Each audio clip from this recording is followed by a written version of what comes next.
Hello, gorgeous, beautiful people. Today I've got a really bad message, sad message, disappointing message for all of those people who know someone in a fundamentalist religion. I'll tell you all about it on the other side.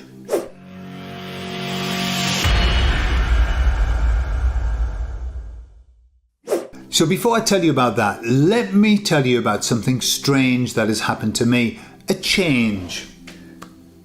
Over the years, every time that somebody would say to me, actually, I'm a Christian, or actually, I've turned to God, or actually, I'm born again, my reaction was, oh, for fuck's sake.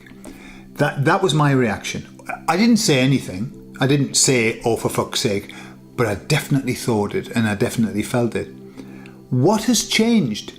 Well, the other day we've been running our immersion course here in Spain, and this young fella was chatting to me on the course, and he said, I really want to help your business, and I just feel that it's something that I've been given, a job that I've been given. He said, because 2 years ago I was converted to Christianism, or Christianity, I suppose, Christianity, and I just feel that I've been given a purpose.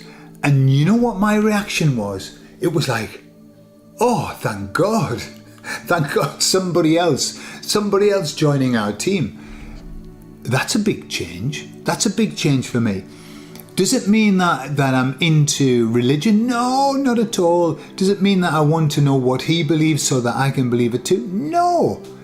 It just means that that's somebody who's opened the heart, I believe, to possibilities, opened the heart to something more than this awful 3D dark reality that we have.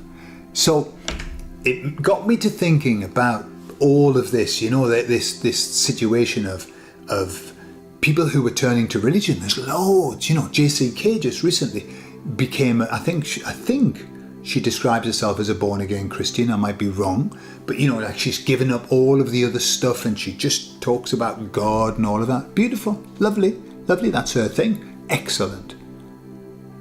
So I thought I would ask the emissaries about that, because they were talking to me and I said, what are you up to? And they said, well, here we are enticing people into the Great Awakening. And I just like that word, like enticing them, And I said to them, tell me something. Who is harder to entice? Somebody who is an atheist, or somebody who's a Christian? Or somebody who has a faith? Better said, that's what I said. Somebody who has a faith. And they said, people who have a faith are often easier to entice because they're already open to those kind of possibilities. But they said, but that doesn't take into account the people who are in what we would call fundamentalist religions, people who have given away their sovereignty. That's what they said. They've given away their sovereignty. Obviously, I was in a religious cult where people give away the sovereignty, and they said they are the most difficult people to reach. And I said, why is that? Why are they so difficult to reach? And they said because they've had 2 lots of mind control. So they've had the society's mind control, which has been really, I would say probably the MK Ultra style mind control, trauma-based mind control has been really in full flow for the last 10 years, maybe a bit more, maybe for the last 20 years. It's been in absolute full flow, but it's only been for 20 years. Whereas the people who've been brought up in cults, and I say cults stroke fundamentalist religion, I don't see any difference, to be honest. The people who've been brought up in them have had that MK Ultra style mind control all of their life. And so they've got that, plus they've got the societal controls, and together the emissary said it makes them so difficult to reach that they said in the plan of the Great Awakening, those will be the people who are the last to wake up. I thought, oh, bugger, because half of my fucking family's in that kind of cult. But they said they will be the last to wake up. However, I do take from that a hope, because they might be the last to wake up, but they're still going to wake up. You know, for those who definitely want to come, who's got the plan to come over the other side, but they're still going to wake up. They're just going to take a fucking long time. And they said, oh, you know, people like the atheists are easier to reach than somebody who has so much faith that there's no room for any real faith. And you know, it made me think about my family, for example.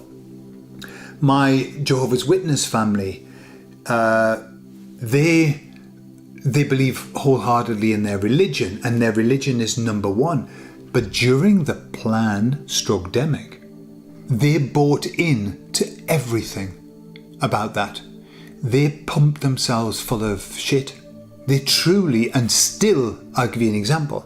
For example, my father had a bad reaction, had two, his leg swelled up, he spent a weekend in hospital, and he has never been the same since.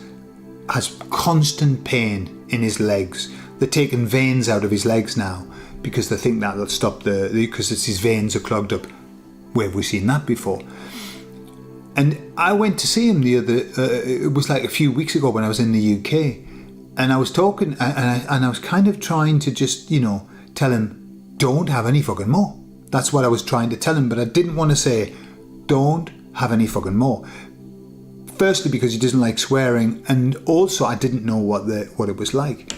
And I was saying, you know how many people are having bad reactions to this? It's probably best for you not to have any more. And he went, yeah, those doctors, they're all, you know, I don't know what they're like. They just want to give you stuff. And I thought, well, hey, fantastic. Maybe he's starting to see the light. And then 2 days ago, I got a message on our group family WhatsApp saying, hello, everybody. Just to let you know, I've taken my second test and I've still got COVID. Right? He talks like that because he's from South Shields. I've still got COVID. And I thought, why are people still taking tests? Why are the Jehovah's Witnesses still testing and still mithering on about COVID? Well, because they bought into it, and their religion bought into it. Makes you wonder why, eh? Makes you wonder who's behind all of that. That they told them that they had to do all of this, they had to do all of this, and they had to shun people who didn't have this. How about that? Shun them. Just like they shunned me because I left. So that's why they're hard to reach, because not only do they have the shit from their religion, they have the shit from society as well. Bizarre, isn't it? So there you are. So if you have a relative in a fundamentalist religion, the first thing I would say to you is, I'm really sorry about that. And the second thing I would say is, still have hope. They might be the last to wake up, but they're still going to wake up at some fucking point. When? I don't know. But one can only hope. I love you all, and I'll speak to you all later. Bye-bye.